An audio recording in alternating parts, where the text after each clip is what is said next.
અમરેલી જિલ્લાના કુકાવાવમાં નવા બસ સ્ટેશનનું લોકાર્પણ કરવામાં આવ્યું હતું। રાજ્યના મંત્રી જીતુભાઈ વાઘાણીના વરદ હસ્તે આ લોકાર્પણ કરવામાં આવ્યું હતું। આ તકે રાજ્યના મંત્રી કૌશિકભાઈ વેકરિયા, અમરેલીના સાંસદ ભરતભાઈ સુતરિયા અને ધારીના ધારાસભ્ય જેવી કાકડિયા, જિલ્લા પ્રમુખ અતુલભાઈ કાનાણી, એસટી વિભાગના અધિકારીઓ, જિલ્લાના આગેવાનો અને મોટી સંખ્યામાં લોકો આ કાર્યક્રમમાં ઉપસ્થિત રહ્યા હતા।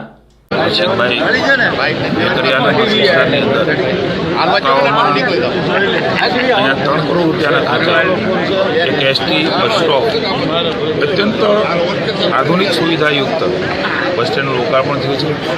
ભાઈ શ્રી જેવી કાકડિયા ધારાસભ્યશ્રીના મત વિસ્તાર એટલે કે ધારીના બગસરા ખાતે એસટી વર્કશોપ એમનું પણ ખાતમુહૂર્ત ત્યાંથી આજે થયું છે। લગભગ 16 કરોડ રૂપિયાના ખર્ચે આ ત્રણેય બાબતો એ બે વિધાનસભામાં શરૂ થવા જઈ રહી છે ને એકનું લોકાર્પણ થયું છે। ત્યારે મને આનંદ છે કે આ તમામ અમારા જે કાર્યક્રમ છે લોકોએ પણ વધાર્યો, એને પણ નવી વિકાસની અનુભૂતિ થઈ છે। માનનીય એમપી શ્રી ભરતભાઈ, જિલ્લા પ્રમુખભાઈ શ્રી કાનાણી અને સમગ્ર ટીમ એમાં હાજર રહી છે।